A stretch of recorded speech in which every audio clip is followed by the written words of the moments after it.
What's up, you guys? Rich here, yeah, bringing you yet another video. I've been working with Beth and Ruben for about 2 months now, guys. 2 months. Yeah, and this is their second trip to Mexico, looking at buying a house here in Mexico. And guess what?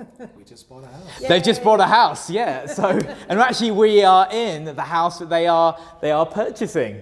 Beth sent me an email. She said, Rich, I really like this property. Do me a video on this property.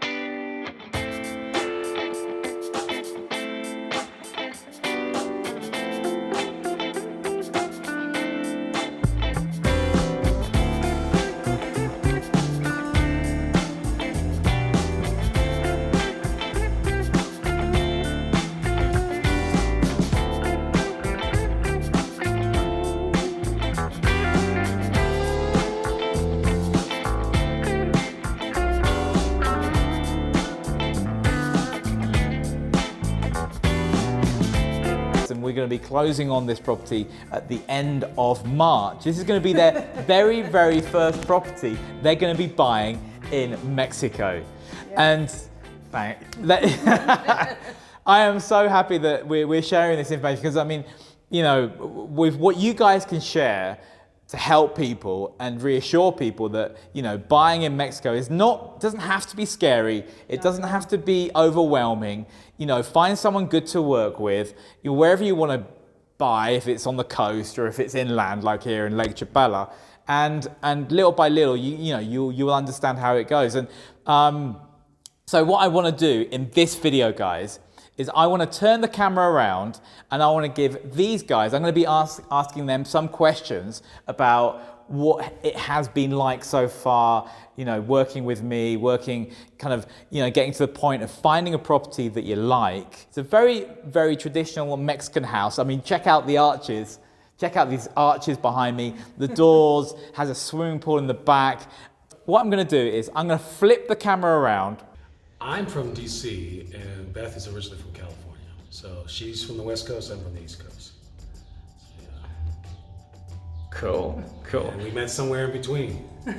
You met somewhere in between? No, we met in Colorado. You met in Colorado. And you've made Colorado home. I've been there for 20 years and California I'm not going to tell. Ladies don't tell their age. Absolutely. Colorado I've been in for over 30 years. 30 years. Yeah. And I mean, let me ask you guys, when was that moment in your lives that you thought Mexico may be the place? It's very funny. We were at a wedding in September and some South African friends of ours are moving to Puerto Vallarta. And she just started talking about it. And it sounded so interesting. I started researching it. And the next day we went for Mexican food and I said, guess what? We're going to move to Mexico. And he said, okay. And we started looking and doing research. Found your videos and started finding out what it was like to buy and move. And it's only been a few months and here we are. It's been a few months since you went for that meal with your friends who were then talking about it for themselves. And then that sparked off something inside of you to start researching online about it. Yeah. Thanks for subscribing, by the way, to my YouTube channel. Appreciate it, guys. it feels really awesome that I meet people and they contact me and they say, hey Rich, I've been watching your videos and I've liked them or whatever. And I'm coming to Mexico. And it's actually happened a few times now. So I feel very fortunate to be in this position where I'm able to share online on YouTube and then eventually meet the people that are watching. So that's really cool. Thanks. I really appreciate it. So it's only been a few months. Yes. When I make my mind up, then it happens. That's just all there is to it. You've always been that way. Well, the resources that we, encountered and got online was really helpful. And I think to a certain extent, that in conjunction with the first trip down here in January really kind of accelerated the process for us because, we saw what was possible and we weren't intimidated by, being in Mexico, being in this environment. So, there's a certain uniqueness to Chapala and Ajijic in this area that's apart from probably almost anywhere else you can go in Mexico. most people outside of Mexico are familiar with the resort areas on the shoreline and on the coast. But here it's got its own unique qualities. It's a little bit more rustic, kind of more of a southwestern flair. It's unique. It's really special. Real special. If anybody doesn't know, San Antonio is, they say it's like trendy San Antonio. It's the up and coming part of Lake Chapala. It's right next to Ajijic. Ajijic over the years has got a little bit more expensive, and San Antonio has definitely been much improved and nicer roads now, more restaurants, more supermarkets, a lot more on offer.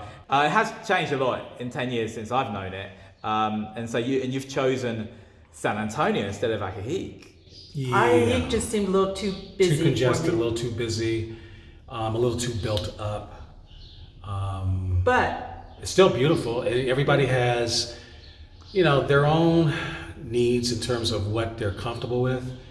And I suspect that, depending on your comfort level, you can find almost anything down here. If you're one of those people that really need to be isolated in a remote part of the area, there's plenty of space out here, still undeveloped. If you're somebody that's interested in being around a good group of expatriates and retirees, then La Floresta, Ajijic, Chapala, San Antonio are all, got something to offer. There's a huge artist community down here, a lot of music lovers. The other thing that I liked, and Beth made a point of bringing up early on in the process that was really appealing to us, was although this particular region is kind of rural and rustic, and it's got all the amenities, the modern amenities you'd ever want, it's awfully close to a modern city, a major international capital in Guadalajara, which offers all kinds of things. If you're interested in art, music, culture, and that type of thing, Guadalajara has to offer it in great detail. So you can't really go wrong, can you? I mean, you've got the airport is 40 minutes from here. You can fly anywhere. There's so many destinations in America now from here with Volaris and Aeromexico. So much easy logistics, right? Easy logistics, yeah. And our house is going to make it a little easier. Yes, yeah. Because we have a great location. Was it more about the location than anything? I mean, for you guys, for when you started looking around at properties with me back in January, was it all about the location? No, first we thought we wanted the view. Right. But then we stayed down in town and we found out it was the location. It was the walkability. The lake is right there. All the restaurants are turnaround. If you want to go to Walmart, it's walkable. If you live in the hills, if you want to be private and drive, then that's good. But in Colorado, we're tired of driving, so we want to walk. There's a lot of views down here. There's a mountain range that's very majestic all around the lake. The lake is incredibly beautiful.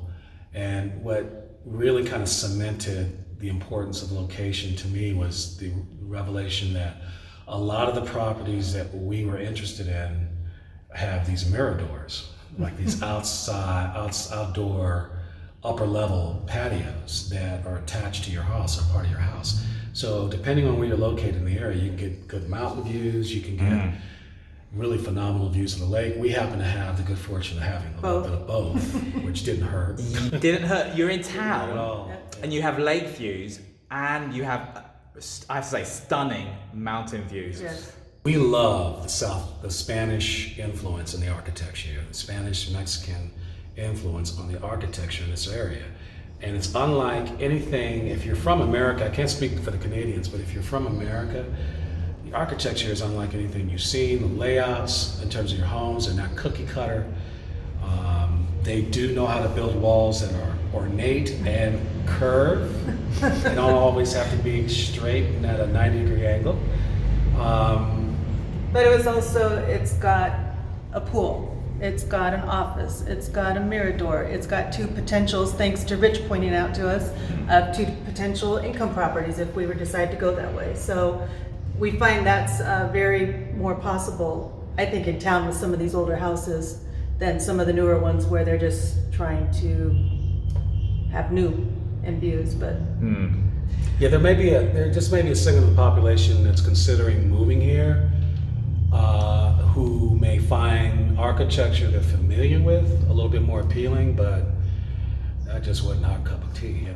We're going to be doing some upgrades on the house that we think are really going to be a good mixture of the old with the modern. And so that's going to be fun.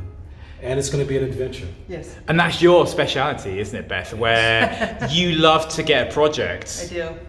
Yes, she does. Had 7 houses, and I've pretty much remodeled every one of them, and each one was different. Some were new, some were 80 years old, and I just love doing it. Makes it your own. So this brings the next question. I'm sure people are like watching this going, so what are you going to do, Beth, to this house? New tile floors, new kitchen completely. A couple of the bathrooms need to be remodeled. It's a Okay. very old home. Yeah. And it has been neglected, but the bones are good and the architecture's stunning. There's a kitchen ceiling that I've not seen anywhere. It's going to be a beautiful home. And Yes. It's so peaceful here, and we're just really looking forward to it. There's a Scary.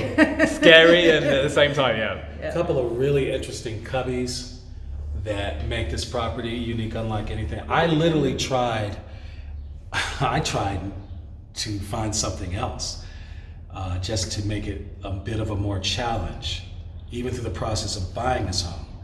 And we could not find anything as unique as this. It's interesting for us. Yeah. And so that really cemented the decision for us to, get involved, get in gear, and do it. Get in gear and put it under contract. The house now, just to let you know, guys, everyone watching this, the house is under contract. So we are working towards the close. And I think a good thing to tell people in this video as well is we've just been to a notary. And guys, I always love to give you little tips and tricks about buying real estate here in Mexico. Beth and Ruben said to me, I said, guys, if you want, I can be the power of attorney for you and I can close on your property. You don't have to come back. If you don't want to, or if you're busy with work, you can give me the power of attorney and I will close on it, or give someone else the power of attorney, they can close on it. And that's exactly what we did today. We did the power of attorney, meaning that they don't actually have to come back for the close. They come back when they are ready to come and move into this property. So that's pretty, for people that didn't realize. So easy. Yeah, I mean, the notary was, if you mind me asking, what was your experience working with the notary here? It was so easy. It was relaxed. The man was very well spoken in English. He made it understandable. We were in and out in less than an hour. Yeah. And I have closed on many homes in the States where it felt very too official and kind of scary, and you're not sure you were signing your life away. It didn't have that same feeling. It was very easy. And then it's a matter of working with the contractors, figuring out what styles you want to put in, deciding, picking the tiles, picking the kitchen, picking the wood, I mean, there's so many questions now come up. The light fixtures, this little bad boy's got to go. Yes, it does. It really does. What advice, guys, would you give someone who are in your shoes? I mean, it's only 4 months ago that you decided to come to Mexico and start looking for real estate. Research. Yeah. Come with an open mind. Don't come with any preconceived notions about how Mexico is or how it should be. The other advice I would give, as Beth indicated, is just do a lot of research. Really, don't come in here with rose-colored glasses and unrealistic expectations. Don't be a patronizing knucklehead with the locals. I found the people here, the native people here in Mexico, be incredibly warm, friendly, open. They're not judgmental even on the language barrier, although they could be. I would strongly encourage anyone who's considering going to Mexico to learn the language. We're in the process of learning it. Get a good realtor. Get a good realtor. Get a good realtor. Recommend one. Thank you, guys. Thank you. This is not a testimonial for me. But if you're coming to Ajijic, give me a call. Get a little educated about Visit. the country. It's been illuminating for me in a lot of ways. There's some things I've learned. I'm a big history buff, and there's some things about the Americas in general that I've learned in this journey that have been really eye-opening, that reflect incredibly positively on Mexico, the Mexican people. There's just a lot to the area that it has to offer. The weather is phenomenal. What made you come and start looking in Ajijic? After you did the research, what was it that pulled you here to Lake Chapala? The climate. Yeah, the climate. We're in Denver, we're at the same altitude, so we're used to that. Yes. But here you have almost eternal springtime, it seems like. And we just did a lot of research, a lot of expatriates, so there is a lot of English speaking, there's a lot of people you can find from where you are if that's what you want to do. So it just was very appealing on so many fronts. And it is up and coming. So. I guess coming back to what we said earlier, the closeness as well, logistically. Yes. Did that play a role? Yes. Yes. Yeah, okay. To get to the airport. So you can get back And so for travel, when we want to travel, when we want to go to see the city, when we just want to go to Guadalajara to either shop, to go get it for entertainment, we know we have real quick access, easy access here in town, but also getting up to the city. So that's really critically important to us. Is there anything else you want to... we've covered quite a lot in this video. Yeah. I do, actually. Yes, go for it, mate. I'll tell you what, there was one thing that more or less really cemented the deal from a financial standpoint was two incidents that have happened in the whole process. When we came down here in January, we had some friends join us. A couple of friends of ours in Colorado, live in Colorado. And the guy, when he was down here, he had a dental emergency. And it was a Saturday evening, and Beth made a point of kind of call around. He thought that he could just deal with this, get on a plane and fly back to Colorado. Saturday evening, weekend, 7 o'clock, she calls a dentist who had just gotten home. And he said that he would be willing to go back to his office within the hour to have him. This was a serious dental emergency. He was really hurting. Not only was it incredible, the service and the response to this emergency impressive, the cost. What was it, $75 for the procedure. I think it was like $110, including the medications. An emergency dental procedure. And I'm in medicine, she's in healthcare in Colorado, and we both know that emergency procedures for dental care in the States require that you go to an emergency room where they have to call in a dentist on call, and I don't even want to talk about the cost. It's not $75. Right. Just say that. Right, that's and I'm right. sure everyone watching this will go, yeah, it's not $75. The second incident, and I don't know if this was one of his videos. It was. Okay. There was a gentleman that you had a video of who had a heart attack. Oh yeah, that was guys. That wasn't planned. No, it it was was not planned. It was a bit shocking because the guy was absolutely real in the video. He shared with us what had gone on and the cost of him having a heart attack. Absolutely kind of blew me away. Well, it wasn't anything for him in terms of the cost. The burden was nothing.